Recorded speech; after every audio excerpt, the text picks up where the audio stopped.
नमस्कार दोस्तों, स्वागत है आपका मेरे YouTube चैनल पर, जिसमें मैं आपके लिए मुंशी प्रेमचंद जी द्वारा रचित कहानियाँ और कई अन्य कहानियाँ लेकर आती हूँ। आज मैं आपके लिए जो कहानी लेकर आई हूँ वह बहुत ही दर्द भरी कहानी है, पूस की रात। तो शुरू करते हैं। हल्कू ने आकर स्त्री से कहा, सहना आया है, लाओ जो रुपए रखे हैं उसे दे दूँ, किसी तरह गला तो छूटे। मुन्नी झाड़ू लगा रही थी, पीछे फिरकर बोली, 3 ही रुपए हैं, दे दोगे तो कंबल कहाँ से आवेगा? माघ पूस की रात हार में कैसे कटेगी? उससे कह दो फसल पर दे देंगे, अभी नहीं। हल्कू कंबल के बिना अनिश्चित दशा में किसी भी हाल में सो नहीं सकता। पूस सिर पर आ गया था, मगर सहना मानेगा नहीं, घुड़कियाँ जमावेगा, गालियाँ देगा। अब बला से जाड़ों में मरेंगे, बला तो सर से टल जाएगी।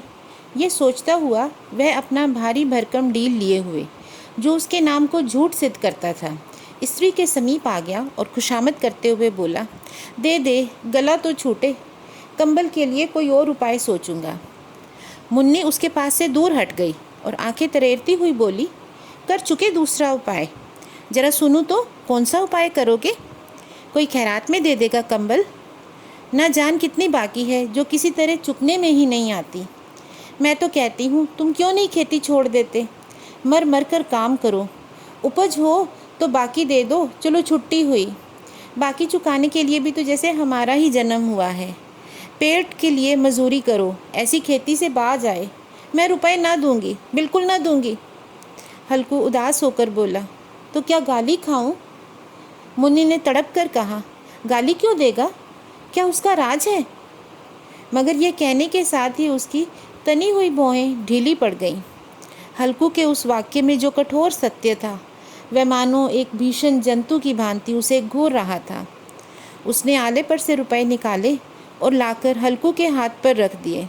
फिर बोली, तुम छोड़ दो अब से खेती, मजूरी में सुख से एक रोटी तो खाने को मिलेगी, किसी की धौंस तो ना रहेगी। अच्छी खेती है, मजूरी करके लाओ और वह भी उसी में झोंक दो, उस पर यह धौंस। हल्कू ने रुपए लिए और इस तरह बाहर चला गया, मानो अपना हृदय काट कर निकाल कर देने जा रहा हो। उसने मजूरी में से एक एक पैसा काट काट कर 3 रुपए कंबल के लिए जमा किए थे, वह आज निकले जा रहे थे। एक एक पग के साथ उसका मस्तक दीनता के बोझ से दबा जा रहा था। पूस की अंधेरी रात, आकाश पर तारे भी ठिठुरते हुए मालूम होते थे। हल्कू अपने खेत के किनारे ओक के पत्तों की एक छतरी के नीचे बांस के खटोले पर अपनी पुरानी गाड़े की चद्दर लपेटे कांप रहा था। खाट के नीचे उसका संगी कुत्ता जबरा पेट में मुंह डाले सर्दी से कूं कूं कर रहा था। दोनों में से एक को भी नींद नहीं आ रही थी। हल्कू ने घुटनियों को गर्दन में चिपकाते हुए कहा, क्यों जबरा, जाड़ा लगता है? कहता तो था घर पर पुआल पे लेट रहे, पर यहाँ क्या लेने आया था? अब खाओ ठंड, मैं क्या करूं? जानते थे ना मैं यहाँ हलवा पूड़ी खाने नहीं आ रहा हूँ, फिर भी दौड़े दौड़े भागे भागे चले आए। अब रो अपनी नानी के नाम को। जबरा ने पड़े पड़े दुम हिलाई और फिर इसने कहा, कल से मत आना मेरे साथ, नहीं तो ठंडे हो जाओगे। यह रान पछुआ न जाने कहाँ से बर्फ़ लिए आ रही है। उठूँ फिर एक चिल्म भरूँ, किसी तरह रात तो कटे। 8 चिलम तो पी चुका। यह खेती का मज़ा है। और एक भगवान ऐसे पड़े हैं जिनके पास जाड़ा आए तो गर्मी से घबरा कर भागे। मोटे मोटे गद्दे, लिहाफ, खंबल, मजाल है जाड़े का गुजर हो जाए। तकदीर की खूबी, मजूरी हम करें, मज़ा दूसरे लूटें। हल्कू उठा, गड्ढे में से जरा सी आग निकालकर चिलम भरी। जबरा भी उठ बैठा। हल्कू ने चिलम पीते हुए कहा, पिएगा चिलम? जाड़ा तो क्या जाता है, हाँ जरा मन बदल जाता है। जबरा ने उसके मुंह की ओर प्रेम से छलकती हुई आंखों से देखा। फिर हल्कू ने कहा, आज और जाड़ा खा ले, कल से मैं यहाँ पुआल बिछा दूँगा, उसी में घुसकर बैठना, तब जाड़ा ना लगेगा। जबरा ने अपने पंजों को उसकी घुटनियों पर रख दिया और उसके मुंह के पास अपना मुंह ले गया। हल्कू को उसकी गर्म सांस लगी। चिलम पीकर हल्कू फिर लेटा और निश्चय किया कि चाहे कुछ हो जाए, अब की सो जाऊंगा। पर एक क्षण में ही उसके हृदय में कंपन होने लगा। कभी इस करवट लेटता, कभी उस करवट, पर जाड़ा किसी पिशाच की भांति उसकी छाती को दबाए हुए था। जब किसी तरह से ना रहा गया तो उसने जबरा को धीरे से उठाया और उसके सिर को थपथपाकर उसे अपनी गोद में सुला लिया।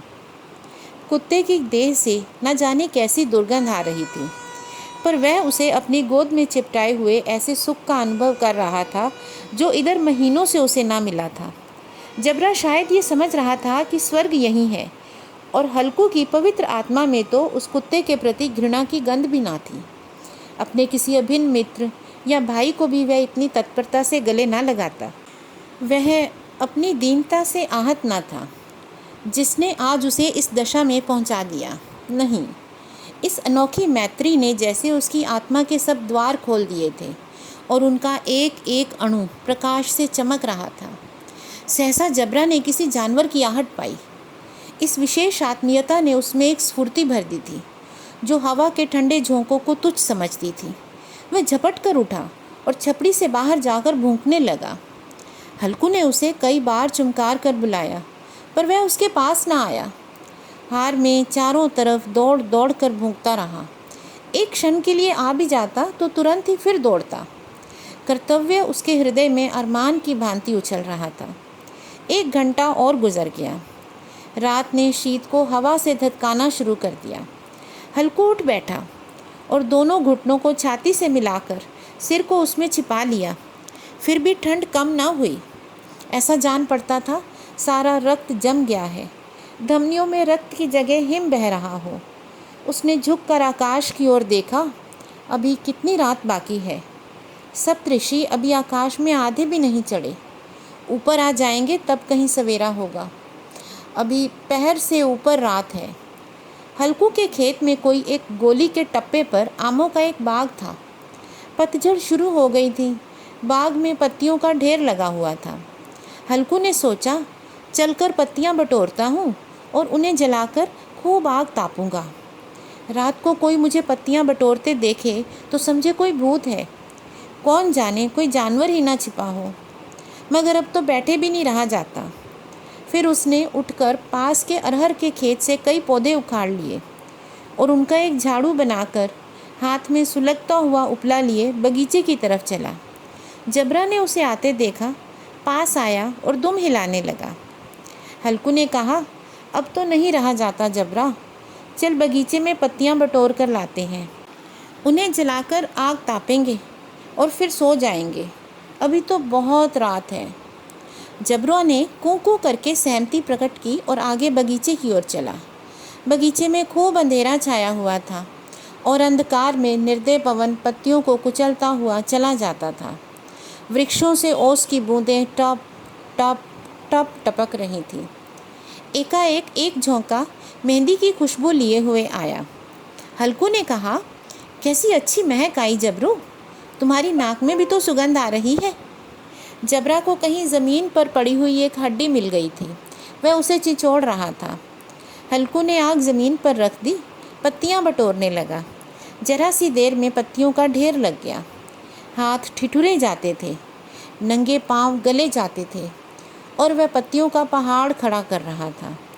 इसी अलाव में मैं ठंड को जलाकर भस्म कर दूंगा, ऐसा ही कुछ सोच रहा था। थोड़ी देर में अलावा जल उठा। उसकी लौ ऊपर वाले वृक्ष की पत्तियों को छू छू कर भागने लगी। उस अस्थिर प्रकाश में बगीचे के विशाल वृक्ष ऐसे मालूम होते थे मानो उस अथाह अंधकार को अपने सिरों पर संभाले लिए हुए हों। अंधकार के उस अनंत सागर में एक प्रकाश एक नौका के समान हिलता मचलता जान पड़ता था। हल्कू अलाव के पास बैठा आग ताप रहा था। एक क्षण में उसने दोहड़ उतारकर बगल में दबा ली, दोनों पांव फैला लिए, मानो ठंड को ललकार रहा हो कि तेरे जी में जो आए सो कर। ठंड की असीम शक्ति पर विजय पाकर वह विजय गर्व को हृदय में छिपा न सकता था। उसने जबरा से कहा, क्यों जबरा, अब ठंड नहीं लग रही? जबरा ने कूं कूं करके कहा, मानो अब क्या ठंड लगती ही रहेगी। पहले से यह उपाय न सूझा, नहीं तो इतनी ठंड क्यों खाते? जबरा ने पूंछ हिलाई। अच्छा जाओ, अब इस अलाव को कूद कर पार करो, देखे कौन निकल जाता है। अगर जल गए बच्चा, तो मैं दवा ना करूँगा। जबरा ने उस अग्नि राशि की ओर कातर नेत्रों से देखा और फिर उसने कह दिया, मुन्नी से कल ना कह देना, नहीं तो लड़ाई करेगी। यह कहता हुआ वह उछला और उस अलाव के ऊपर से साफ निकल गया। पैरों में जरा सी लपट लगी, पर वह कोई बात न थी। जबरा आग के गिर्द घूमकर उसके पास वापस आकर खड़ा हो गया। हल्का ने कहा, चलो चलो, इसकी सही नहीं, ऊपर से कूद कर आओ। वह फिर कूदा और अलाव के उस पार आ गया। पत्तियां जल चुकी थीं। बगीचे में फिर अंधेरा छा गया था। राख के नीचे कुछ कुछ आग बाकी थी, जो हवा का झोंका आ जाने से जरा जाग जाती थी, पर एक क्षण में फिर आंखें बंद कर लेती थी। हल्कू ने फिर चादर ओढ़कर गरम राख के पास बैठे हुए एक गीत गुनगुनाना शुरू किया। उसके बदन में गर्मी आ गई थी, पर ज्यों-ज्यों शीत बढ़ती जाती थी, उसे आलस्य दबाए लेता था। जबरा जोर से भौंककर खेत की ओर भागा। हल्कू को ऐसा मालूम हुआ कि जानवरों का एक झुंड खेत में आया है। शायद नील गायों का झुंड था। उनके कूदने दौड़ने की आवाज़ें कानों में साफ आ रही थी। फिर ऐसा मालूम हुआ वह खेतों में चर रही हैं। उनके चबाने की आवाज़ें चर चर सुनाई देने लगी। उसके दिल ने कहा, नहीं, जबरा के होते हुए कोई जानवर खेत में नहीं आ सकता, नोच ही डालेगा। मुझे भ्रम हो रहा है। कहाँ? अब तो सुनाई नहीं दे रहा। मुझे भी लगता है धोखा हुआ। वह अपने आप से ही बातें करने लगा। फिर उसने ज़ोर से आवाज़ लगाई, जबरा, जबरा। जबरा भौंकता रहा, उसके पास ना आया। फिर खेत के चरे जाने की आहट मिली। वह अपने को धोखा न दे सका। फिर उसे अपनी जगह से हिलना जहर लग रहा था। कैसा दंदाया हुआ बैठा था। इस जाड़े पाले में खेत में जाना, जानवरों के पीछे दौड़ना असह्य जान पड़ता। वह अपनी जगह से ना हिला। उसने ज़ोर से आवाज़ लगाई, हिलो, हिलो, हिलो। जबरा फिर भौंक उठा। जानवर खेत चर रहे थे। फसल तैयार है। कैसी अच्छी खेती थी, पर ये दुष्ट जानवर उसका सर्वनाश किए जाते थे। हल्कू पक्का इरादा करके उठा और 2-3 कदम चला, पर एकाएक हवा का एक ऐसा ठंडा चुभने वाला बिच्छू के डंक सा झोंका लगा और वह फिर बुझते हुए अलाव के पास आ बैठा और राख को कुरेदकर अपनी ठंडी देह को गरमाने लगा। जबरा अपना गला फाड़ता जाता था। नील गाय खेत का सफाया किए डालती थी और हल्कू गर्म राख के पास शांत बैठा हुआ था। अकर्मण्यता ने रस्सियों की भांति उसे चारों तरफ से जकड़ रखा था।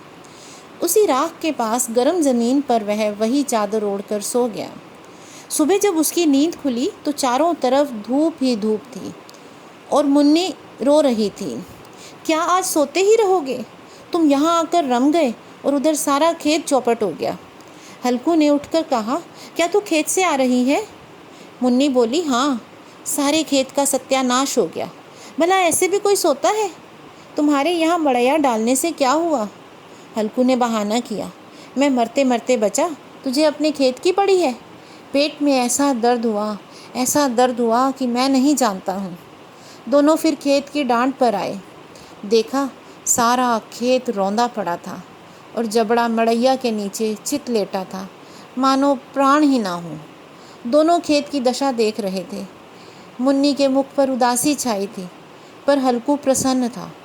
मुन्नी ने चिंतित होकर कहा, अब मजूरी करके मालगुजारी भरनी पड़ेगी।